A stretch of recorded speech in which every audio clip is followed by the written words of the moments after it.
The Long Island Iced League. The T-O-double-D. You're listening to Perched on the Top Rope.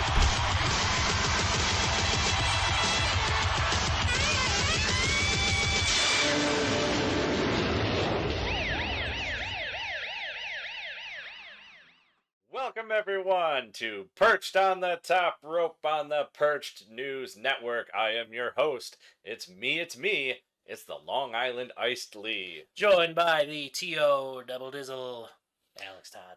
I like that. Yeah, you Little like that? Little change Little up. change it. Little You know, change up. see, my name is very inspired by Road Dogg, which obviously we here at Perched on the Top Rope would like to wish Road Dogg a speedy recovery after possibly suffering a heart attack in the past week. That being said, though, my name is very much so inspired by the way he talked in general, and he always kind of switched things up a little bit, so it's kind of what I'm going for. I like that. You know, we got to interview him in 2019. Great guy. Condolences. Hope he has a speedy recovery. Yep, of course. Yeah, that's your cat. Yep. On a counter he's not supposed to be on. Anyway, we got a few things before we kick off our edition of the Perched News Network. Ladies and gentlemen, number one, we want to let you know that when you go to our YouTube page, Perched on the Top Rope, we have an interview already up with Brett Azar, who plays the Iron Sheik on Young Rock on NBC Tuesday nights at 8 p.m. But we have another interview coming out with him in 2 weeks. He asked a question. All you got to do is answer the question in the comments. I know you can't really see it, but Let me see that, Lee. I'll bring it right up to them. Brett Azar brought us one of these bad boys. Let's get her out of the way of the... Autographed. All you got to do to win the shirt, answer the question.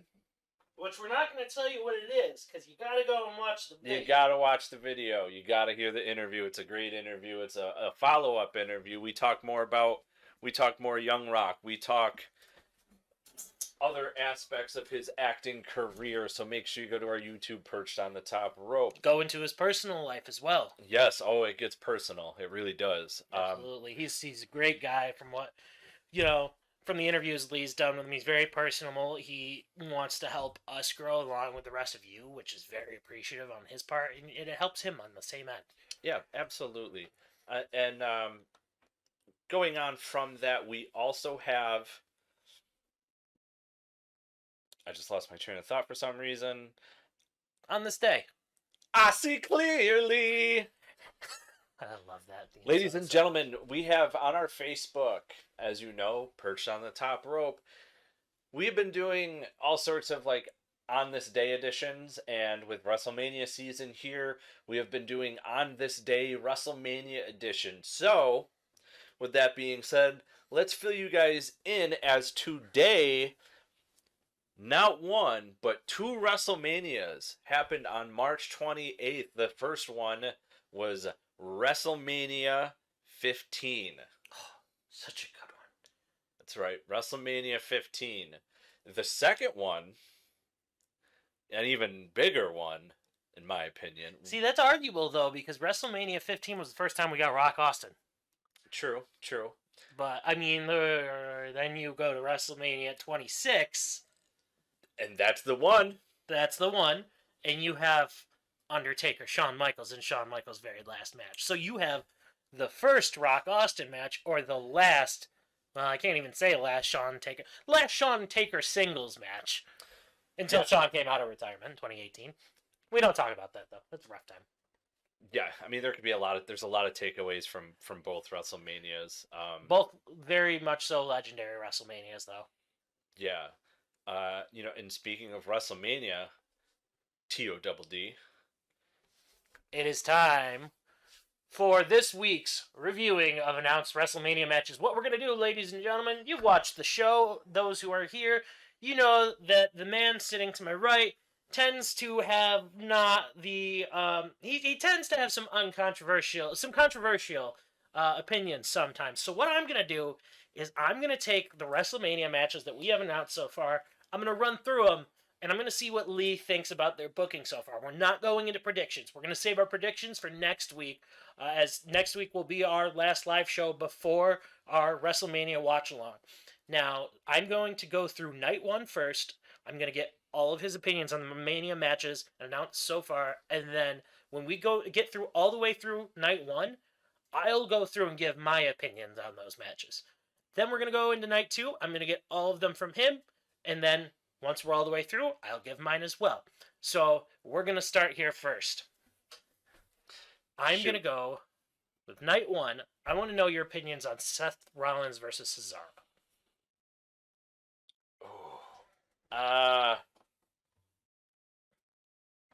It's almost kind of one you didn't see but you saw coming type deal. Right. Seth Rollins, former world champion. Mm-hmm. Cesaro never held a world championship in WWE. Never. On Stone Cold's podcast, Vince McMahon even said he doesn't see Cesaro ever basically being one. Right. This is Cesaro's match, and whether he wins or loses, afterwards, to go into the back and look at Vince McMahon and say, "Strap me with a belt, mother effer." Like I told you so. I think, actually, now that we're going into this, I think a better way for us to go about this, I think, would be for me to give my thoughts after you've completely given one on a match instead of going through it all the way. No. So what I'll do is, now, if you have nothing else to say on that match, I'll go ahead with mine. Yeah, I'm good with that. This is Cesaro's time to shine. I fully agree. So Cesaro has been someone who, just by the sheer will of the audience, I think we're almost, not to the same extent, but he's kind of getting his Kofi Mania right now. Not to the fullest extent, because I think a big part of that has to do with the fact that fans aren't in attendance right now. I think if they were, you would, with all the commotion that fans have been stirring up on social media, I think you would see fans causing an absolute ruckus for Cesaro right now. There is, in my opinion, nobody more on fire on either side of the main roster right now, with the exception of maybe Bobby Lashley, than Cesaro. This is the match where it's not a squash match either way. You make this the match of the night. This is the match where they go back and forth. You give us like a 4 or 5 star match, and you make it look like Cesaro's not going to win. And then he pulls it out of nowhere with the fans in attendance, and he gives the best comeback ever, and you see him pull out the victory. This has to be Cesaro's night.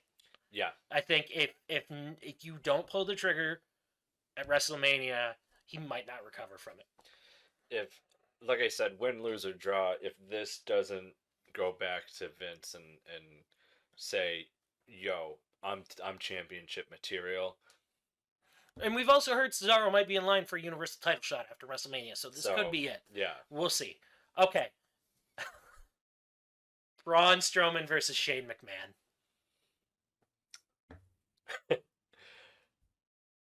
Why? I mean, and nothing against Shane McMahon. He is notorious for the big bumps.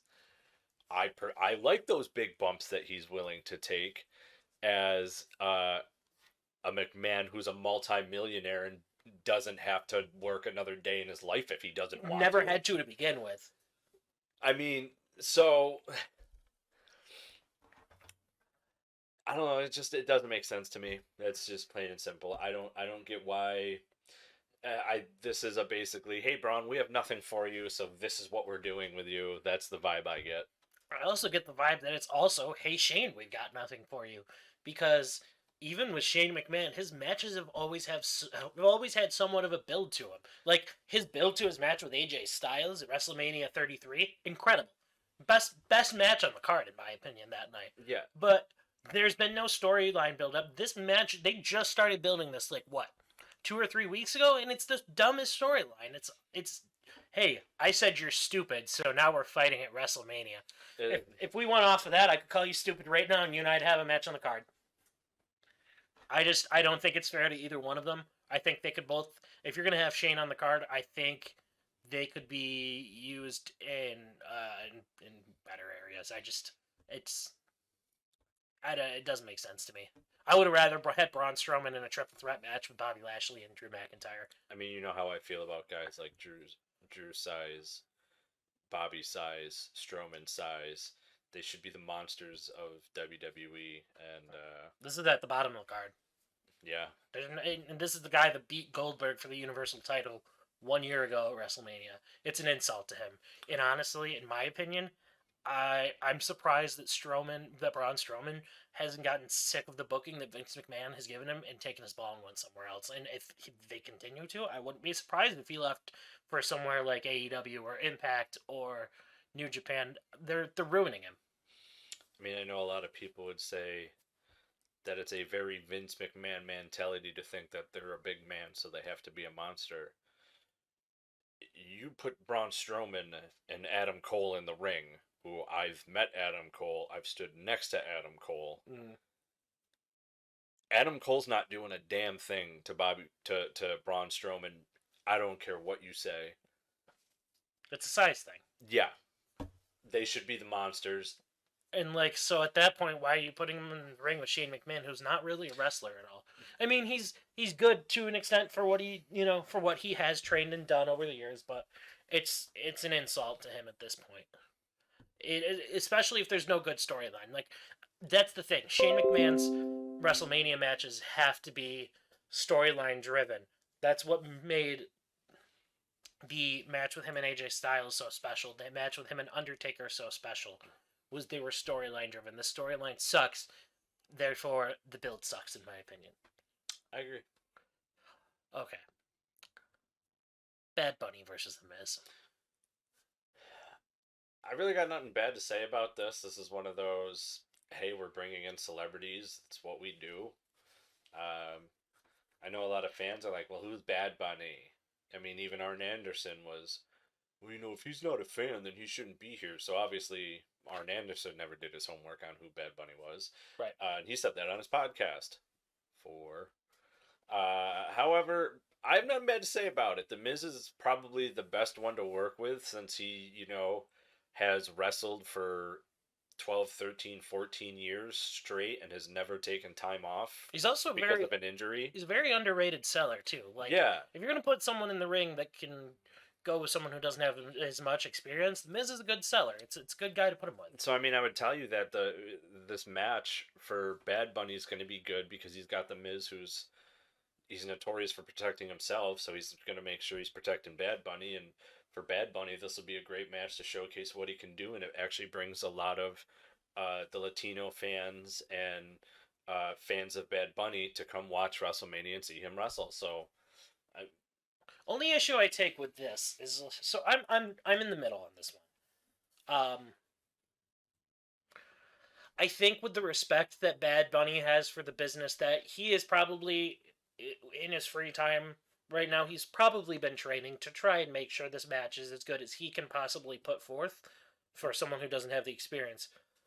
But The Miz was just WWE champion a couple weeks ago. I know. But also, here's the thing with that. So a lot of people are going to be like, well, they're putting in this match with him is such a downgrade. But also, if you think about it, with Bad Bunny's celebrity status, this could be the area of the show that's watched the most. Which means The Miz is watched the most. So it also could be a thank you to him. And if you think about it, Bad Bunny's a very notorious celebrity. You put him in a match with The Miz, who also has a reality television show on TV. It could draw viewers there, too. You can't tell me that the commentators or the pay-per-view providers themselves aren't going to throw an ad for Miz and Mrs. right around that match. Think about it. The night after this match, not even the night after, that night, the morning after, all the big, TMZ, all those big stations and news things and news outlets when it comes to music and media are going to be all over that match. They're going to be talking about that match more than any other match. They're not going to talk about the rest of the card. There's one more they might talk about. We'll get to that. But that's going to be one of the most talked about. Yes, if not one of the two. Most, yeah. Absolutely. So I mean, it all depends the way they go with it. That's all I can really say at this point. I'll talk more on this match next week when we go to do our predictions. Yeah. But right now, I'm not 100% against it. I'm more forward the build to this match than I am Braun Strowman and Shane McMahon, because they've even built this storyline more. Yeah. Like this has been going on since the Royal Rumble, if Yeah. not before, right? Yeah. Maybe like a week before the Royal Rumble. Yeah. So I mean, at least this match has some build. Sasha Banks, Bianca Belair for the SmackDown Women's title. Okay. This match, in my honest opinion,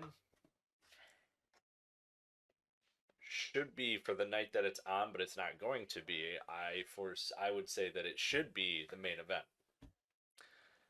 I think it's fair. It's the Bianca Belair's the Royal Rumble winner.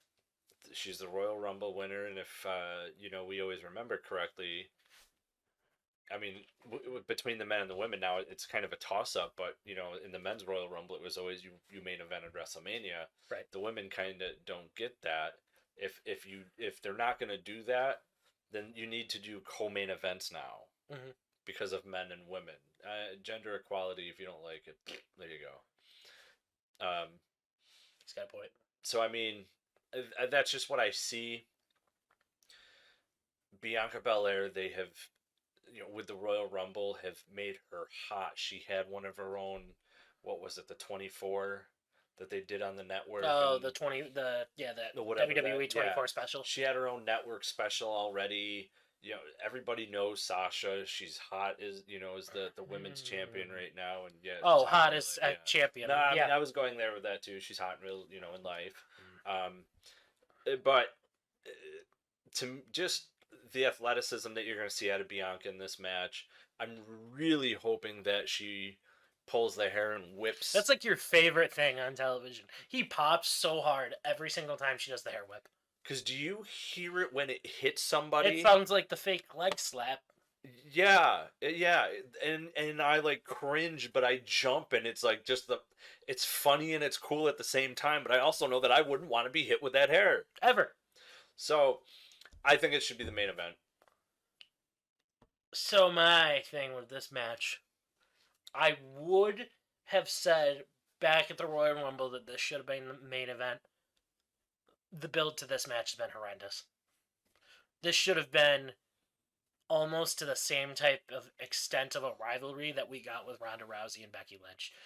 With the type of attitudes that these two have, it should have been, a vicious rivalry. Not vicious to an extent, because they're both baby faces, but it should have been a very competitive rivalry, which most of it hasn't been. It's been either they've been goody two-shoes, like besties, or now they've had Reginald involved, and Nia Jax, and Shayna Baszler, and it's what should be a main event match between two people going at WrestleMania. For the most part, as it gets closer, which we're now, 2 weeks away from WrestleMania, keep it between them at this point. I think they ruined the build for this match. Yeah, you wanted the build up strictly just Sasha and Bianca. I agree to that. I agree to that.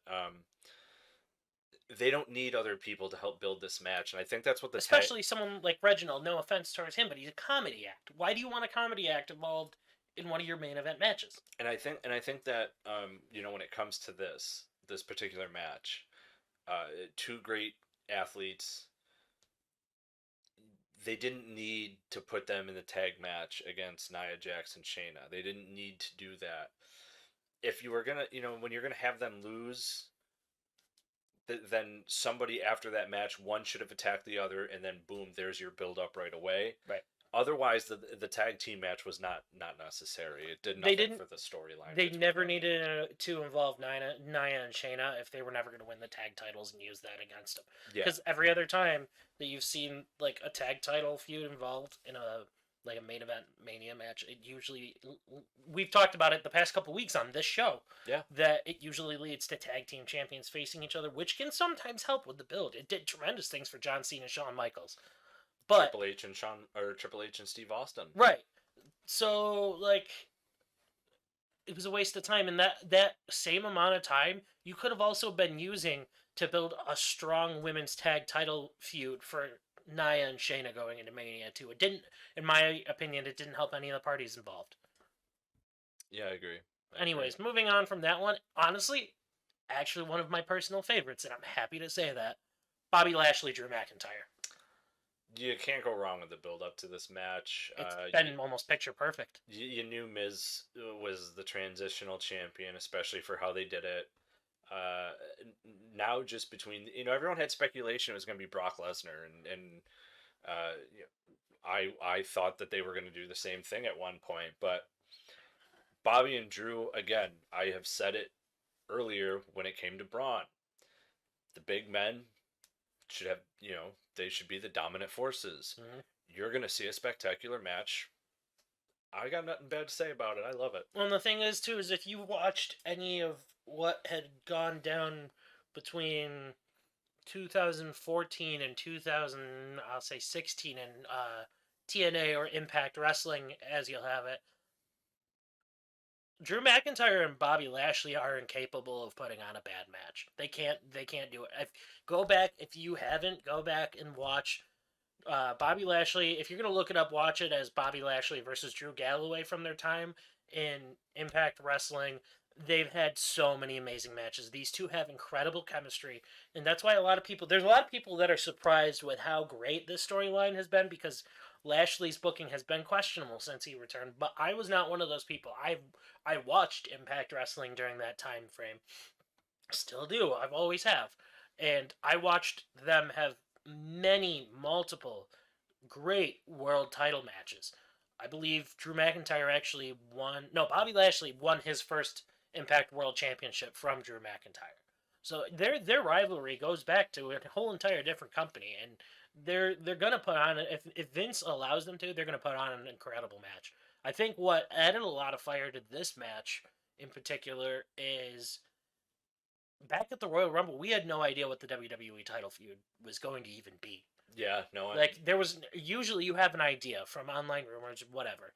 I think what made this so great is that Vince threw a curveball in the form of Bobby Lashley, and it was something unexpected that got the fans interested. I know that for the first time in a very long time, the couple episodes of Raw in a row where Bobby Lashley was chasing The Miz or when he won the title, I was glued for the first time in years to what was going on Monday Night Raw, because everybody wanted to know if Bobby Lashley was going to win the title. It was great. It added so much intensity, so much unpredictability to the road to WrestleMania for the WWE title, and we haven't had that in years. So this is going to be one of the top matches, even if they don't try. Excuse me. These guys are going to put on a phenomenal match. There's no doubt about it. Yeah. There's no way they can. All right. So, Lee, are you ready? I'm We're going ready. on to night 2. You spoke earlier about The Miz and Bad Bunny, TMZ, about how it could be one of the more viewed parts of the show. There's another match that it seems as we get closer is going to be in that same realm of celebrity status. And that's Kevin Owens versus Sami Zayn, with what looks like their storyline is going to be including the addition of, Logan Paul? I don't remember which Paul brother it is. Yeah, honestly. it's that one. I try and not pay attention to either one. Yeah. He's supposed to. Logan Paul's set to appear on SmackDown this next coming week, and they're supposedly tying him up in this whole Sami Zayn conspiracy theory. If you can tell by how flabber-thrilled I am about Flabber this. thrilled. I'm gonna copyright that. I'm not gonna swear. I was going to. Flabber thrilled. I like Bad it. Bunny.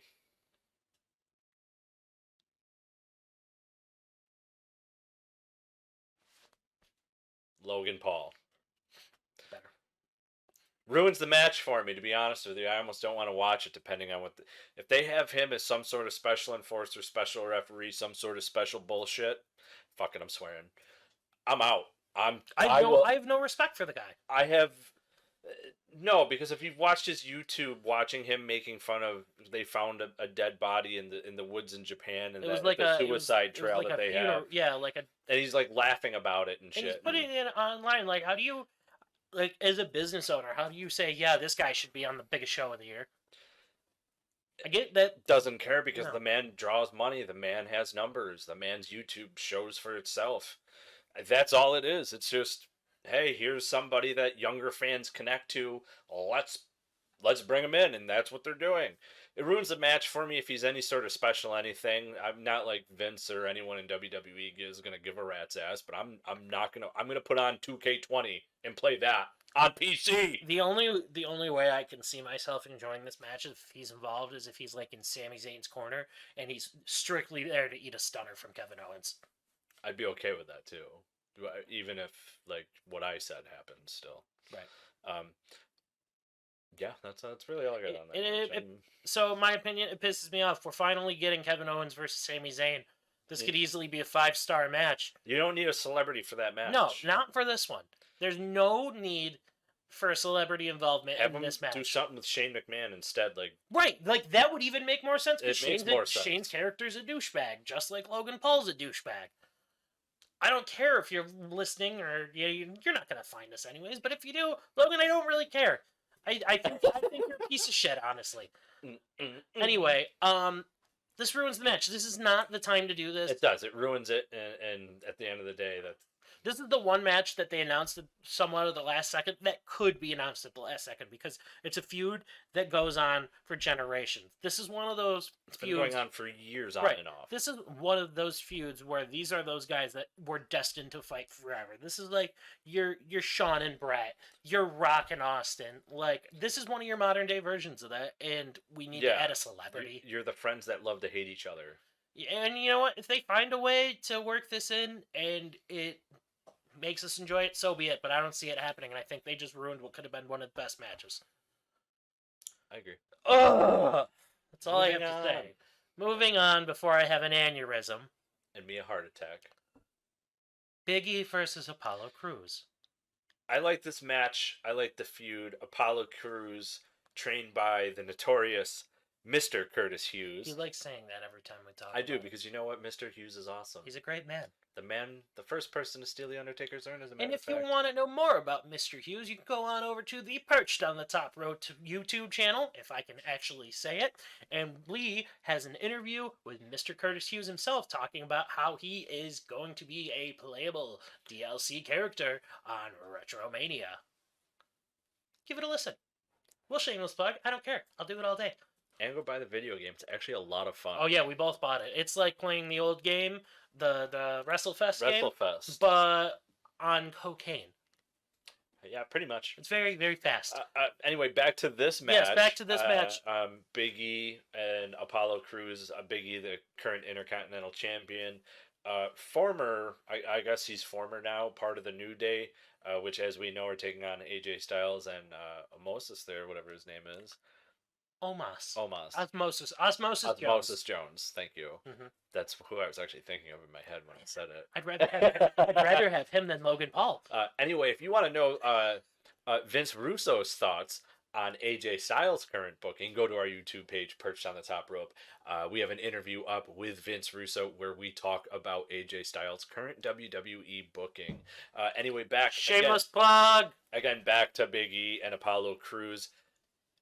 The booking for the, Apollo has this whole, almost like the Uha Nation is coming back. He's using his natural accent and everything. It's been not a bad build up. There's a lot of people that have been down on this, but I've thoroughly enjoyed this feud. The only thing that I've seen where people have been down is because they're like, well, that's not his real voice. Who cares? I said this, I think, last week. The new ring gear he's got is awesome. Right. And go ahead. And with the voice, I said this last week on the show. No one cared when Kofi Kingston talked like Jamaican for 5 years. Yeah! Like, that went away? Well, 1 year. It was 1 year, but still. That went away. No one cared about it then, except Triple H, oddly. Yeah. Didn't you used to have a Jamaican accent? Yeah, screw you, Triple H. Anywho, I see big things coming for Apollo without talking about any sort of prediction. I mean, they're both former United States champions. Big E's now, I don't think Big E ever held the U.S. title, bud. Oh no, He's a that's former- right. Former two-time Intercontinental Yeah. champ. That's what I was That's thinking okay. of. Listen, there's a lot of titles to remember. Oh my God, there's I'm so not much. good. Yeah, like, and we're not holding There's it so against you. many. People mess up. It's okay. Yeah, he was a two-time IC. Yeah. I remember because it was Yeah, he beat it was like right Curtis at- Axel for the title. Yeah, and it was like right after his thing with Dolph Ziggler, correct? Yep, and it was Okay, when he yeah. was kind of feuding with the Shield. Man, too much. It's okay. Sometimes the encyclopedias can get it wrong. I almost said recyclables. Recyclopedia. It's all right. We'll forgive you. Do we have any other thoughts on this match? I think it's going to be a phenomenal match. I think you're going to see two big men, two big agile men. I mean, they're short and height. They make but up for it in power and agility, though. It's Holy gonna- crap. count on this to be the match that steals the show. Think I so? think. Yeah, I'm calling. See, I'm going to almost agree with you. It's going to be either this match or Cesaro and Rollins.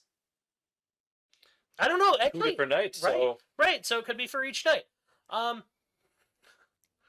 You know my opinions on this match. Randy Orton versus The Fiend. you know they brought in an easy bake oven, and now the Fiend, now the Fiend is just not the Fiend anymore. Like, you had a great thing with the Wyatt family. They screwed that up, right? And then, Bray Wyatt gets a second chance as the Fiend. And now you've screwed that up. what is the burnt Fiend thing going on? I don't get it. What is this? I get it because Randy Orton burned him, yeah, but I but, mean, like, he doesn't. There's no way to revert back from this at No. this point, and I think the only way this goes is he becomes a joke. like, here's my thing. How do you show Bray Wyatt the actual character in in the house and everything, and you can't now, which, I mean, I understand that's why it's now Alexa's playground, not The Firefly. the fight, Funhouse. yeah. Yeah. They got like her name on everything now and stuff, but dude, come on. Like, how does he go back from this? Like, I've seen the rumors. I don't care about the rumors. Those are just rumors because you don't know if it's gonna actually happen or not. People are saying that it's Bo Dallas playing the burnt one. There was a rumor killer as of today that actually said that he is not involved. Good. 100% at all. Good. But still, how does he come back from this now? Exactly. Like, he just doesn't, like, show up at Mania now, like, back in, like, the regular face and the, Right. Even if the match is great, his character's ruined. Where is he? And here's the other thing too. He doesn't come back looking like this. He doesn't. How? How is he going to do this? I'm sorry. I don't know, man. It frustrates me. When I saw the banana bread looking arm come up, because that's what it looked like with all the little bumps on his arm and everything, I sat there and I was just like, oh, it's the Fiend, but I'm like, what is that? What in the banana bread is this? What am I looking at? What the banana bread is this? And then he comes up looking like a bad scarecrow from Batman in the DC freaking comics, and I'm sitting there going, you've got to be kidding me. Like, really? Like, I still have high hopes for the Fiend. I do but- too, because Bray has always been someone that's turned chicken shit into chicken salad. But And how does someone who's roasted, toasted, and burnt to a crisp have a wrestling match? right. And also, how are we supposed to believe that he stays burnt this long? Randy Orton's face was burnt for like a week, and he suffered a fireball to the face. The Undertaker's never been... He's been burned. Him and Kane have been burned more than anyone. And even Kane, when he took his mask off, he was burnt for like a week. Like, Vince That ruined never the Kane character for me, Vince too. never holds through with this type of shit. No. And I'm sorry for my language again, but just this storyline probably infuriates me more than any other card in the Mania, any other match on the Mania card. Unless something happens with the Fiend, like some sort of miracle, I don't know. When I saw the burnt Fiend, it's kind of ruined for me. So other than that, I got nothing. So I agree with you with all of that. The only thing I'd like to add is also the fact that this storyline has gone on forever. I have no interest in what. And this is sad because if you, I'll go back to this in a second, but if you would rewinded to about, I'd say, 5 years ago, before the first Bray Wyatt Randy Orton match took place, Randy Orton Bray Wyatt was the rivalry that everybody wanted to see. That was one of the dream matches for Bray Wyatt because Randy Orton was always great at playing a darker character. Vince cannot ever get a rivalry between the two of these guys right. He ruined the first one, and they're about to ruin. They basically ruined this rivalry too. I haven't found anything Randy Orton Bray Wyatt entertaining, and it's not their fault. Randy has always played a very, very vicious, cynical, nasty heel. He brought being a heel to the next level. Like Jake the Snake had his ring psychology, and then Randy, or he took. It was similar. Yeah, very, very poetic and beautiful in its injustice. I believe is how I perceive it and look at it. And I would say that Bray is the modern version of someone who's also been able to do that with heel work. Yeah, Bray came from Waylon's Mercy, who was an early 90s character who unfortunately didn't amount to anything in the WWF, but you go back and you watch those promos, it's the same thing because he and Jake were in WWF at about the same time, and now you got Randy, who kind of reminds me of Jake, Bray, who obviously reminds me of Waylon's Mercy, and it's like, that is just... There's no excuse for what's gone on between them. I have almost zero interest in this match, and like I said, they've dragged it on along way too long, because if you think about it, in the past year, Randy Orton's had literally 3 rivalries. Like, most people go through a decent amount to keep them busy throughout the year. He feuded with Edge, he feuded with Drew McIntyre, and he feuded with Bray Wyatt. That was it. That's how much time they've spent on this. This has been going since, holy crap, I want to say before Survivor Series. See, and that's where we differentiate. I'm okay with the longer feuds because not if they're going to keep building a heavy match after match, in my opinion. That goes. But you can't have a lot of matches within a long feud. House shows and stuff, absolutely. On TV and stuff, no. You got to have side feuds, this and that, but find a way to incorporate that one person that their main feud is with. Have him interfere, this or that. That way, it keeps it interesting and spicy. It's like a relationship in the bedroom, if you catch my drift. Just when you think there's a line he won't cross. I'll cross it all. I know you will. But no, that's just how, honestly, that's the way I see it. And I like the longer feuds if you can keep it interesting. Randy had some side feuds. But in the meantime, The Fiend hasn't been around because he was roasted, toasted, burnt to a crisp. He wasn't a piece of shrimp in a Cinnamon Toast Crunch box. Current events, that's funny. So, I just... Moving on. Yeah. I've got nothing. It's not done right. End of story. No, there's nothing for me in this feud. Asuka versus Rhea Ripley for the Raw Women's Championship. I thought the rumor on Reddit was pretty funny when it came to Charlotte Flair, who was originally supposed to be... Oh, the one I sent you? Yeah. Yeah, I had... So, there was one night, guys, I was very tired, and I just happened to be reading online, and I came across something that at first I thought was like something posted from a news site, and it was along the lines of Charlotte Flair saying she's not going to participate at Wrestlemania unless they grant Andrade his release. And then I realized I was looking at a Reddit post. It was funny, though. I'll give it that. Yeah, so now she says she has COVID, so... That was originally supposed to be this match. We were going to get another... Well, they had also had Rhea Ripley vignettes showing, so I'm almost willing to believe that they were setting up a triple threat match originally. I think this is a great match. There's not going to be much build-up to it. And they just announced it. I mean, it was Monday. I don't think the build-up is going to be anything spectacular, to be honest with you. But I think if you're going to have Rhea Ripley come in, she's NXT, Asuka was NXT, a lot of similarities, both of brute forces. I think they can figure something out in a short amount of time. Yeah. Especially if This will be the one match I go outside of the whole not talking about predictions for this week because this is part of the build. I think the only way this short build works is if Rhea Ripley absolutely dominates Asuka at WrestleMania. Yeah. Unfortunately, with the not much of a storyline, you kind of just you gotta wait and see what's gonna happen on the night of WrestleMania.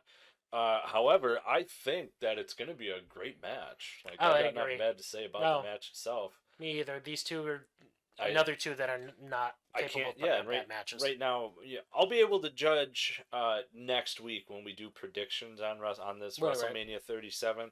Then I'll be able to judge a little bit of storyline in there. Okay. And then I'll really have a good idea of what I think. Okay, moving on to the last announced match as of yet. If there are more, we'll talk about them in our predictions next week. But as of right now, we're moving on to our last match, the main event of night 2, the main event of WrestleMania. This is a very controversial one online right now. There's a lot of people talking about this match right now. With the addition of Daniel Bryan this past Friday night on SmackDown, we have Roman Reigns versus Edge versus Daniel Bryan in a triple threat match now for the Universal Championship. I just want to know in the movie who's going to play Triple H and who's going to play Batista because I'm having a deja vu moment if I. Oh, you mean Randy recall. Orton and Batista from the triple threat match? Are you talking about the triple threat match at WrestleMania 30? Yeah. Yeah, Triple H and Batista and Randy Orton. Triple H had the singles match with Daniel Bryan. Yeah. That's right. But the triple threat match was. I actually saw a really funny meme earlier today, and it was it was Batista and Randy Orton backstage at like the SmackDown 20th anniversary show they had where they had Evolutionary night. He's got his arm around Randy, and in the meme it's Randy going, "Dave, you see what they're doing to Edge and Roman over there?" And Batista just goes, "They're doing it. They're doing it again, just like they did to me." Yep, and I mean and WWE has even used vignettes and stuff in a promo of that for Daniel Bryan. When you watched Fastlane, you knew the man was getting thrown into the match. They made it painstakingly obvious. I've got some thoughts. It's a little back and forth, but I'll let you go first, obviously. The match itself should be great, without a question of a doubt. Mm-hmm. I think the promo work Edge has done to this current point, including this past Friday, phenomenal. It's kind of like brought out like the heel Edge that I liked, you know. Oh, he basically cemented his heel turn on SmackDown. But I do think it's safe to say after that the Rated R Superstar is back. Yeah. So I think that's fantastic. And honestly, as much as like I've given grief over the years of Roman Reigns being pushed down our throats like a John Cena, Hulk Hogan type deal, where fans rejected him as a face, you can't argue that the man's heel work, if you hate him just as much as you hate him as a face, then the man is doing his job, and the man is doing his job well, because I think, I mean, it's going to be a great match. It's a deja vu moment. That's the only thing is, okay, so my opinion, so I've almost gotten caught up in this storyline again as a fan, because Edge with his promo work the past week or two, where he's talked about how Daniel Bryan in storyline purposes doesn't really deserve this title match. I mean, he's kind of right. Like, he makes a point. He won the Royal Rumble. He won it number 1. Like, they've made this story very relatable as a casual fan watching, because if you're a fan of Edge and you're looking at what he's saying about how he went from number 1 to number 30, now somebody's getting added into the match, you can feel for that as a human being. Like, that's working your life up to get this promotion at your career job, your dream job, and then they go, "Oh, you're going to share it with somebody else. You're going to share the power with someone else who's like not been going at the same rate as you at that point." And that's nothing to say bad about Daniel Bryan's career. But at the same time, if you're a Daniel Bryan fan, you look in at this and you go, well, this could be his last WrestleMania match. He did get screwed out of those couple matches beforehand. He deserves at least another shot. So you've got fans in that case saying that. And then if you got fans of Roman Reigns, which there are a lot of now, man's doing the best work of his career. And arguably, in my opinion, I think Roman Reigns is the best thing in professional wrestling right now. I don't see many other acts above what he's doing right now. But if you're a fan of Roman Reigns, you also look at this and you go, this man was prepared for one man from like a month now. You know, he's been prepared for one man at WrestleMania, and then you throw someone else into the mix. So, like, this match brings a sense of realism, which you love. That's the whole point of a main event of WrestleMania. You've seen it throughout the years. Like, they brought an emotional response out of people. This is going to be, in my opinion, one of the best WrestleMania closers we've seen in years. I agree.